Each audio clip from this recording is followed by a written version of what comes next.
Hello and welcome to this week's Natural Gardening Live with me, Josie Rainbird, your natural gardening coach.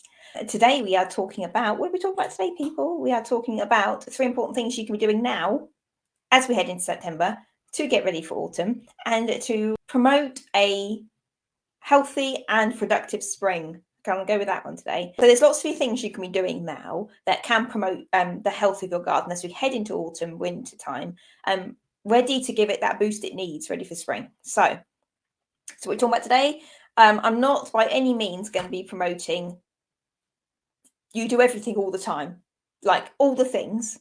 I'm not going to, no. You don't need to be doing all the things, believe me. There are some things that will really make a difference and some things that you can get away with not doing, which is fine. So I have got 3 things for you, just 3 that you can do today, and I'll explain to you how they're important and how they can help. To be able to take stock of where you are, get ahead and start to make a difference, ready for the new seasons to kick in. So if you can do that, if you can get ahead of yourself a little bit, it's always nice. Always. Not that it always happens, but it's always nice to try. So, question for you. What is your favourite season? I love spring because it's not too hot, not too cold. The date lengths aren't massively, they're longer, but they're not like summer long. So a really nice sort of in between.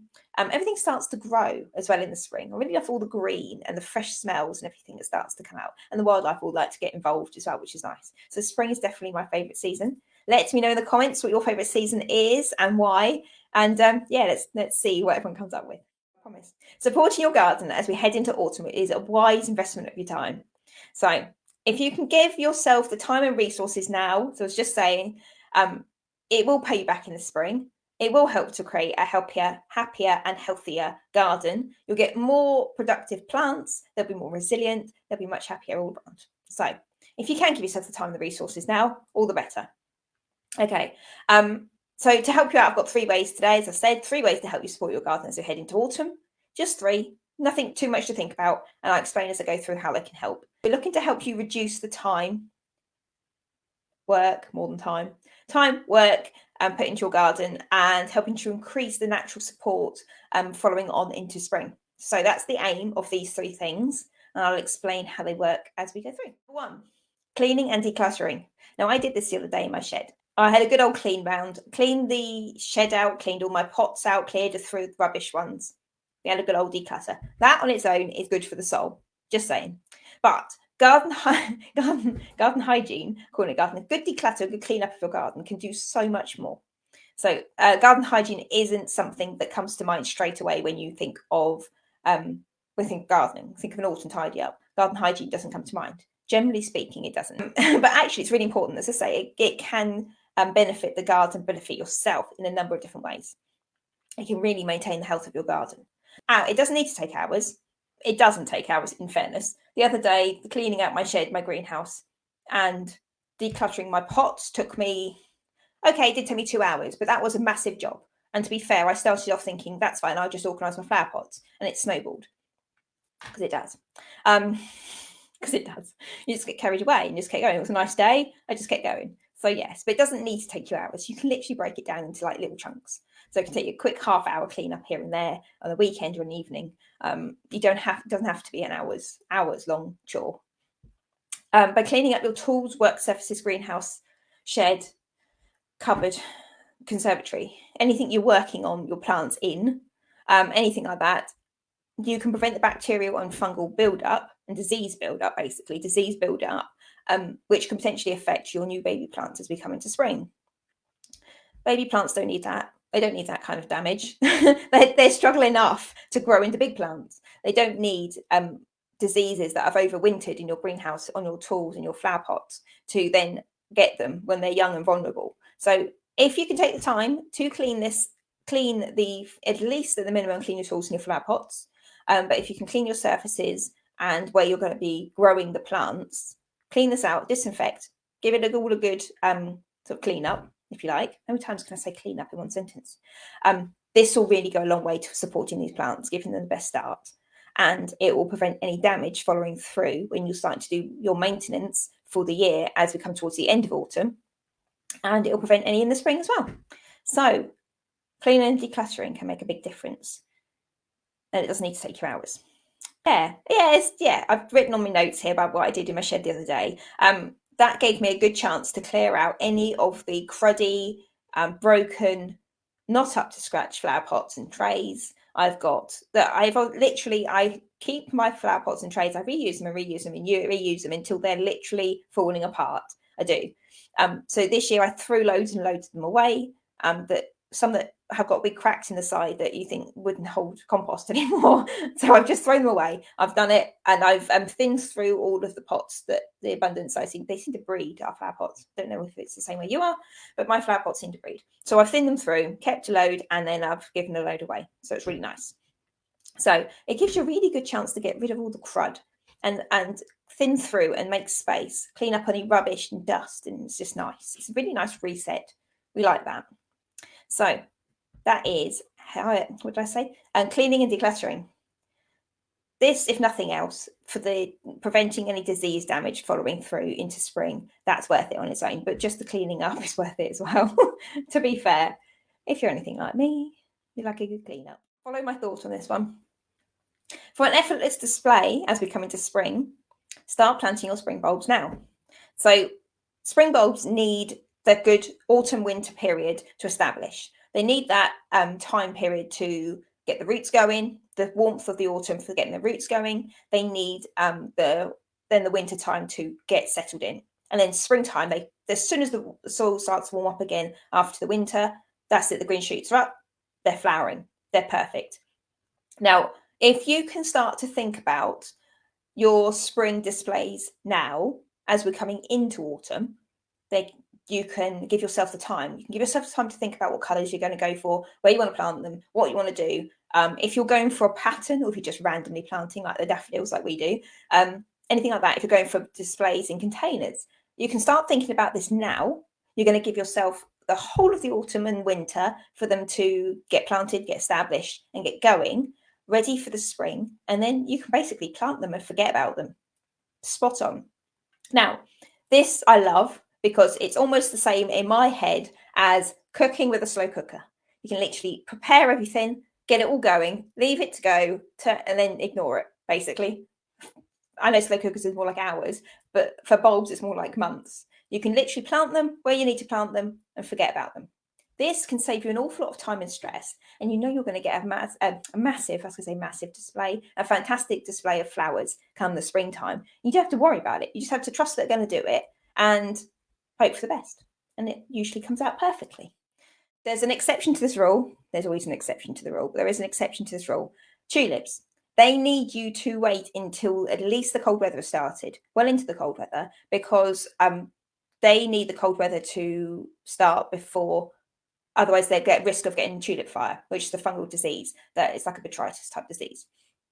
It gets them, and then it can affect how the leaves look. It can give them brown, like dots and splodges on their leaves, which look like they're being burnt, hence the name tulip fire. It affects the display as well. It can really affect the flowers. Can actually prevent them flowering as well. So yeah, if you leave planting tulips into at least October time, the soil shouldn't be too hard by then, hopefully, or too wet. So leave them until the cold weather has really kicked in before planting tulips, because it will really help prevent any tulip fire kicking in. Soil care and composting. So you know how I feel about soil. I have done many different videos, lives, posts, courses, I was going to say then, but like guides and various different things on soil care, how to know which soil you've got, all sorts of different things. So I care about the soil. The soil to me is my, you need to look after it.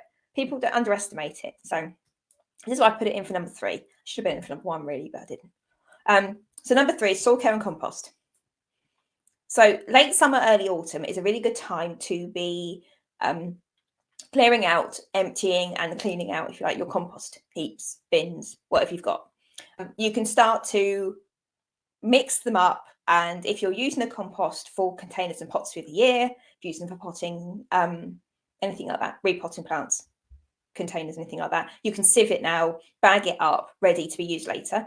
Absolutely fine. But if you're using it to feed your garden as a soil conditioner, as a mulch, anything like that, top dressing, you can use that now. Absolutely perfect. Now heading through the autumn, if you start to use this now, it will break down through the winter months. And then when the springtime comes, it's going to have a lovely boost, and all the new growth is going to get exactly the nutrients it needs.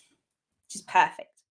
Compost provides a variety of really important nutrients that isn't always readily available in your soil. So through the autumn months, as everything starts to die back, shut down, your plants will need different nutrients. In the spring months, again, they're going to be growing and it's going to be rapid growth going on. They're going to be producing new shoots. Root systems are going to be developing. So they're going to need, again, different sorts of nutrients. So by providing the compost top dressing now, you're going to be providing all the different nutrients, the different scales of nutrients as well. They're going to need in the different seasons. So it's really important thing to be thinking about.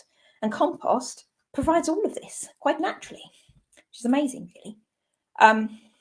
These nutrients are, as I say, aren't always readily available in the soil, but by mulching and top dressing with natural compost, with homemade compost, you can do the same, obviously, with bought compost as well. So you can. Same effect. Where I always find when you make your compost yourself, you can incorporate more ingredients, if you like, in it. So the more ingredients, the more ingredients, it's the wrong word, but it's the way I'm thinking of it. The more like kitchen waste, the more different greenery, the different cardboards or papers, different things you incorporate into your compost, the more nutrients you're going to get and the more levels and complexity of the compost. So you're going to get more out of it. But the stuff that they make in bulk, the industrial compost heaps of the world, they're not going to be so varied. So the nutrients levels aren't going to be so high. They're going to be good, don't get me wrong, but making it yourself from home, you can definitely do better.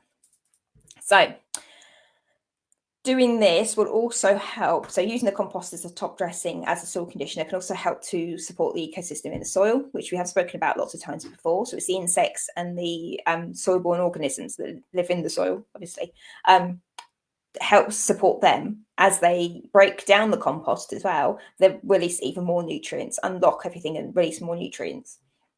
So that's really good. So homemade compost really is like the key to a happy and healthy garden. It's amazing. It's like I would say 2 for 1, but it's probably like a 4 for 1. Something like that. Okay. So as I say, I've said this before, and I've said it many times, I'm sure. Soil plays a massive role in your garden. When you take the time to take care of your soil, it will take, your garden will need you far less. So it's good. Looking after the soil will help you to save a lot of time, care and maintenance, watering, feeding as well. There's an awful lot of things that soil will actually help to support as you go through the year.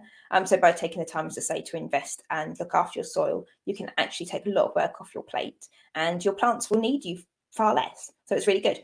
So you can then go and relax and enjoy your garden, not have to worry so much about the maintenance. The garden will have good recovery from the winter months. As it comes into spring, the new shoots and everything, it's going to be spot on. So that is just from emptying your compost heap now, or as we come into autumn, emptying your compost heap, cleaning out and using the compost that you've made yourself from your own garden and kitchen waste, made yourself, and then put back into your garden. So top dressing, mulching, reusing it for compost for your pots, refreshing the compost, that sort of thing. This will go a long way towards supporting your garden ready for spring, which we like. And you don't have to do, it's very little effort involved, just one sort of job.